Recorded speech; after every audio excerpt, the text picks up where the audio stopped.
gentlemen, and monsters of all ages, it's time for something fun, funky, and surprisingly functional. I've always loved making funky bow builds. Regular bow gameplay is neat, don't get me wrong, but there's something really enjoyable to me about maximizing the hell out of something like Dragon Piercer or Thousand Dragons. And in Monster Hunter Wilds, these attacks essentially scale off of the same things as each other, which means that one build can be used for both attacks. So technically today is a Dragon Piercer and Thousand Dragons build guide, but after they nerfed Dragon Piercer a while back pretty badly and buffed Thousand Dragons, it is far better to focus on Thousand Dragons as a full playstyle.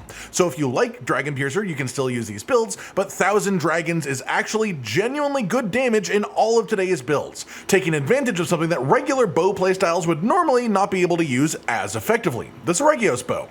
This isn't to say that the seregios bow isn't good normally with a standard playstyle. It's pretty much tied for the best non-elemental option as is, but that's counting a relatively low uptime on the bladescale loading effect, the main thing with the weapon. With seregios bow, when you iframe dodge through an attack, which includes using discerning dodge, the special dodge for bow, you get 3 special coatings loaded that mimic whatever your existing coating would already do, but then also increase the damage of those shots by a further 25%, which is quite a large amount. For normal bow playstyle, you have this active for like 30%, maybe 40% of your shots on a good day, and that often doesn't include when the monster is down, because you only get 3 shots, and then you would have to reload them, and obviously you can't while the monster's not attacking you. In comes Thousand Dragons, a playstyle that always did best with raw attack over element, which does get rid of one of the weaknesses of the weapon, and it also specializes as being the bow build with the lowest general fire rate as a playstyle.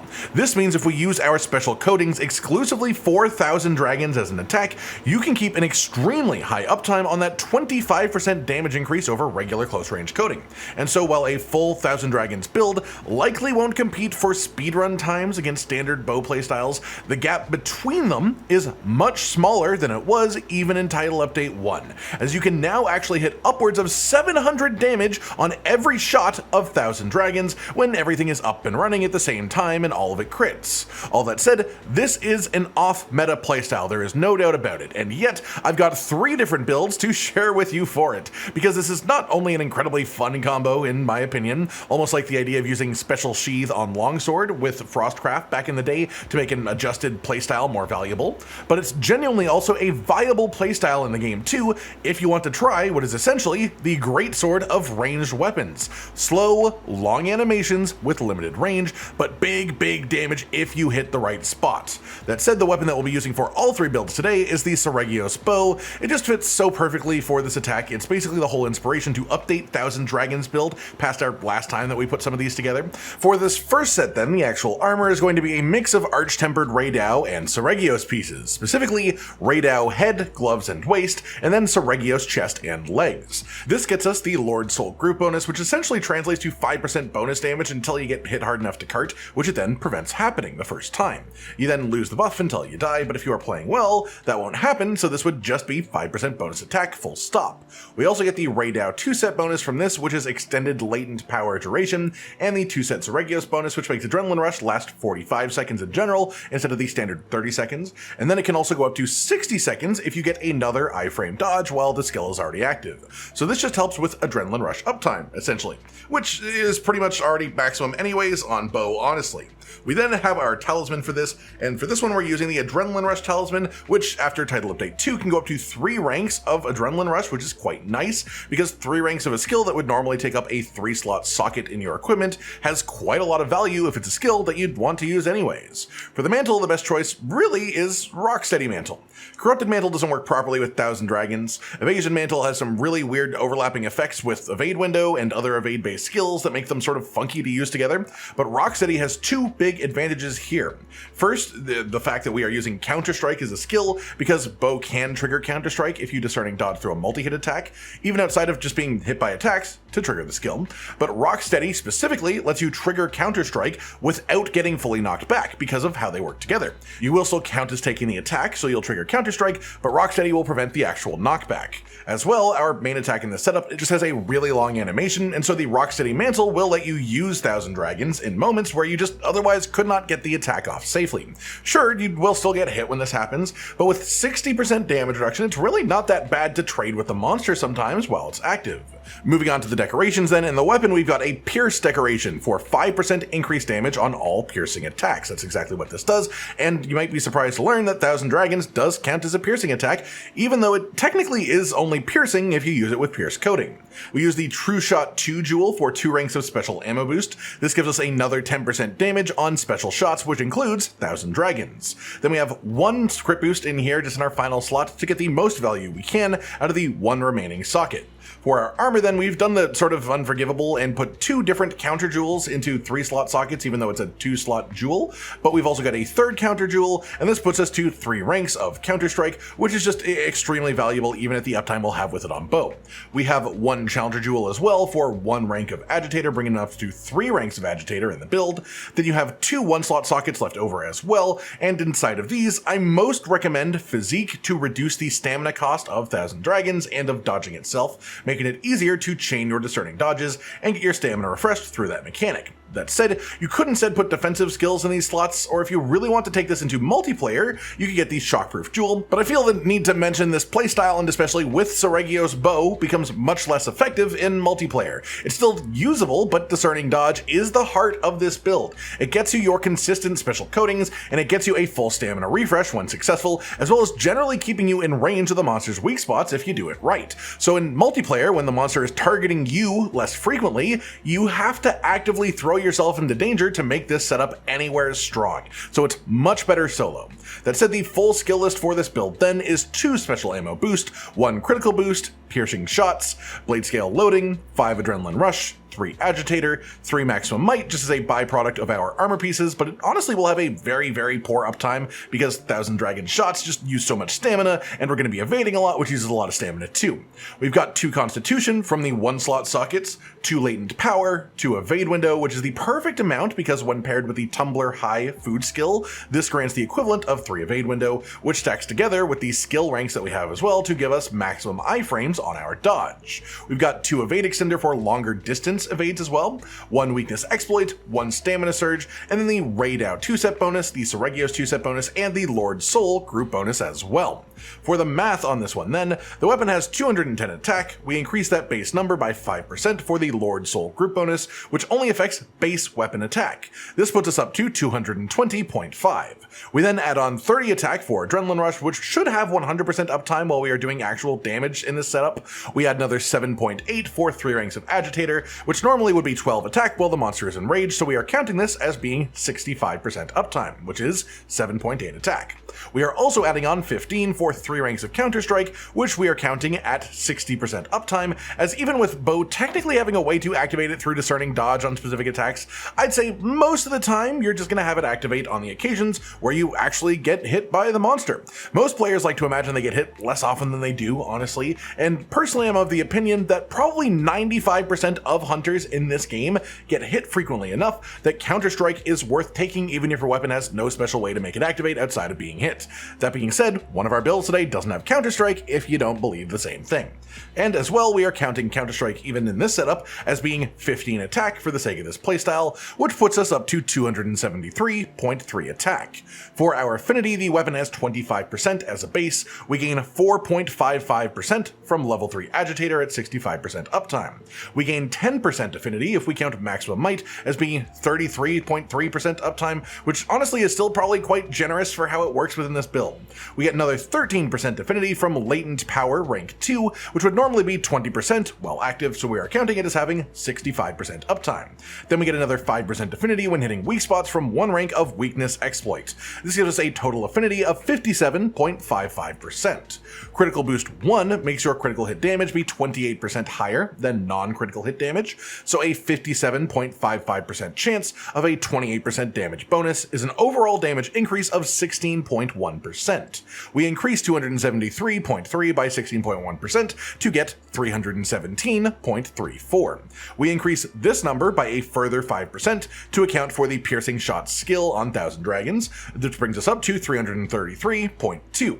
We increase by another 10% for 2 ranks of special ammo boost up to 366.53. Then we increase that again by another whopping 40% for close range coating, up to 513.13 effective raw for any Thousand Dragon shots fired with close range coating. But the entire point of this build is to use special coatings as much as possible, and special coating on close range is a further 25% damage increase even on top of that, which puts us to a final effective raw of a ridiculous 641.4 on our Thousand Dragon shots with special coating, which is honestly quite nuts. That said, our second build technically does hit a higher effective raw than that, but we do that by leaning very hard into latent power as an adjustment to this first build. So if you are someone who doesn't like playing around latent power, the first build is probably better for you. But if you are willing to dive into a slightly less comfortable and consistent setup for the potential of greatness, here is build number 2. For the armor here, we have Zoshia helmet, arch-tempered Raidao chest, gloves, and then waist, and then also the Seregios legs. This means that we don't get the Seregios set bonus anymore, but given how dodge-heavy this playstyle is anyways, you should have incredibly high adrenaline rush uptime regardless. We still have the Lord Soul group bonus, it's worth noting, which is quite good. We still have the Raidao 2 set bonus for the increased latent power duration, which matters more in this build because we're using 5 latent power, and we are again using the Adrenaline Rush talisman with this setup for 3 ranks of that skill, and we are again using the Adrenaline Rush talisman for 3 ranks of that skill, and for the mantle, like with the last build, my preferred option is Rocksteady, both because it can trigger counter strike without you getting fully knocked onto the floor, and because it lets you use Thousand Dragons more aggressively as well. For the decorations, the weapon is the same as before, piercing shots to increase Thousand Dragons damage by around 5%, special ammo boost 2 to increase Thousand Dragons damage by around 10%, and then 1 critical boost in that final slot. For the armor, we again have 3 counter jewels, with 2 of them being in 3 slots. I know, but we have a Challenger Jewel, which brings us to 3 ranks of Agitator once again, and then we also have 3 one-slot sockets that you can put whatever you want to really. My main recommendation is again Physique to help the stamina management of the build, or otherwise you could run defensive skills or shockproof if you want to as well within these slots. The full skill list for this one then is 2 special ammo boost, 1 critical boost, piercing shots, bladescale loading, 5 adrenaline rush, 5 latent power, 3 constitution, 3 agitator, 3 counter strike, 2 maximum might, 2 evade extender, 1 recovery speed, and then Raidao 2 set bonus and the Lord Soul group bonus. If you care more about comfort than pure offense, you could also swap out a couple of those counter jewels specifically for evade window to let you hit the full 5 combined after eating for the, tumbler food skill that we talked about earlier. But this is the maximum damage version of this build, essentially. For the math on this one then, 210 attack with a 5% increase for Lord Soul up to 220.5. Add another 30 attack for Adrenaline Rush, add 7.8 attack for 3 ranks of Agitator at 65% uptime, 15 attack for 3 ranks of Counter Strike at 60% uptime, and that puts us up to 273.3 attack. For Affinity, we have 25% on the weapon as a base, plus another 32.5% from 5 ranks of Latent Power, counted at 65% uptime. 4.55% from 3 ranks of Agitator at 65% uptime, and then 6.7% from 2 ranks of Maximum Might at 33% uptime for a total affinity of 68.75%. With 1 critical boost, the damage bonus of a critical hit is 28% over a non-crit, so a 68.75% chance of a 28% damage bonus means an overall average damage increase of 19.25%. 273.3 increased by 19.25% is 325.91. Add another 5% increase for piercing shots up to 342.2, increased by 10% for 2 ranks of special ammo boost up to 376.43, increased by a further 40% for close range coating up to 527, and then for special coating specifically another final 25% increase for an end effective raw of 658.75. For reference of comparison, this means it is around 2.7% more damage output potential than the first build that we talked about, but you are also now relying on a full 5 ranks of latent power, and that is a skill that works in very long duration increments. This means in a 5-minute hunt, you might get the full expected latent power value. In a 3-minute hunt, you might get barely anything. In a 7-minute hunt, you might get middling results, but in a 10-minute hunt, you may get way more. It's just the nature of latent power as a skill, but this does have technically the highest potential of all 3 builds. That said, we also have build number 3, and it's for the people who hate all that stuff. The people who don't like latent power, who don't like playing around the Lord Soul group bonus, and the defense debuff that it gives you too. The people who think that Counter-Strike isn't a good skill for them because I don't think they get hit frequently enough. My personal opinion is that build number 1 today is the best mix of comfort and power, but this third option is simple, reliable, and more comfortable than anything else. It hits for less damage, but it will more consistently hit for the same damage. That said, this one, for the armor, uses seregios helmet, gloves, waist, and legs, and then the Zoshia chest. So 4-set seregios bonus, which is the extended adrenaline rush duration we've had in the last 2 builds, but then the 4-set bonus part of it is that you get an extra effect where when you get that second iframe dodge during the adrenaline rush timing window, you now also get an extra 5% of your weapon's base damage for the rest of the duration. This is equivalent to the Lord Soul bonus in power, but it's likely to have a little bit less uptime on average. That said, you will be dodging constantly in this build, and so this will have nearly full uptime on your actual 1000 dragon shots, and so we'll be counting it as 100%. For the talisman then, we've got the weakness exploit charm for 2 ranks of weakness exploit, just to help us hit a full 5 ranks of the skill. Then for the mantle, well, this one is a little bit less clear cut than the other 2. It doesn't have Counter-Strike in the build, which means that you could argue for just the raw damage increase from the corrupted mantle, or if you prefer to just have more openings to actually use the long animation attack, then Rocksteady is still a really solid choice. For decorations then, we'll go over the weapon quickly as it's the same stuff as the other ones. Piercing shots jewel, true shot 2 jewel, and then 1 critical boost jewel to finish it off as well. For the armor decorations, we have 1 challenger jewel, which brings us to a full 5 ranks of agitator. We have 3 tenderizer jewels to put weakness exploit also at a full 5 ranks, and then you have 6 1-slot sockets, which is plenty of space to do your own quality of life stuff within. You can put full ranks of constitution in these slots to help with stamina management, which is technically the one that's most likely to affect your offense. You can go full in on defensive skills instead if you want more survivability, or you can choose a middle ground in between them. Do something like 3 constitution, 3 divine blessing, maybe. But this gives you a lot of space to play around with however you want to, however you choose. For the full skill list on this one then, 2 special ammo boost, 1 critical boost, piercing shots, blade scale loading, 5 adrenaline rush, 5 weakness exploit, 5 constitution, 5 agitator, 1 evade window, 1 divine blessing, 1 bleed resistance, and then Seregios 4-set bonus, and the group skill from Seregios as well. For the math on build number 3 then, 210 attack on the weapon, increased by 5% for the Seregios 4-set bonus, which will count as 100% uptime, but realistically in practice it'll be just a touch under that. However, this puts us again to 220.5 attack. Increase that by 30 for adrenaline rush, and then by another 13 for agitator rank 5 at 65% uptime. This leaves us at 263.5 attack. For affinity, we have 25% on the weapon as a base, plus another 30% when hitting weak spots from weakness exploits, add another 9.75% for agitator rank 5 at 65% uptime, for a total of 64.75% affinity. With 1 critical boost, a critical hit does 28% more damage than a non-crit, and so a 64.75% chance of a 28% damage boost is an average damage increase of 18.13%. Increase 263.5 by that amount to get 311.27. Increase that by 5% for piercing shots up to 326.84, another 10% for 2 ranks of special ammo boost up to 359.52, another 40% for close range coating up to 503.33, and then for special coating specifically from the blade scale loading skill, we increase that by a further 25% to a final effective raw of 629.12. For the final comparison, build number 1 is the best all-rounder at 641.4 effective raw. Build number 2, which goes all in on damage at the cost of some quality of life and consistency, is 658.75. Build number 3, which has no latent power, no Lord Soul, no Counter-Strike, is 629.12. This means build number 3 is actually only around 1.9% less potential damage output than the all-rounder that I really like if you prefer its comfort space and its defensive potential, and also around 4.7% less potential damage output than build number 2.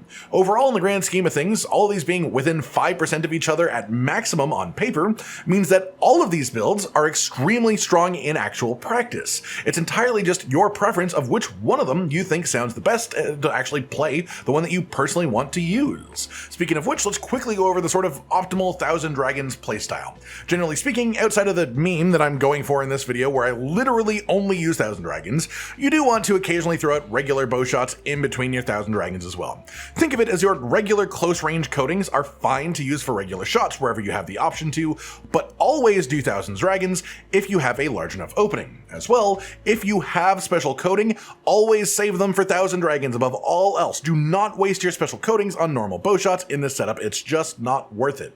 Aside from that, the ideal way to do Thousand Dragons is essentially just discerning dodge through every single attack from the monster, and then use Thousand Dragons wherever there's a large enough opening to do so.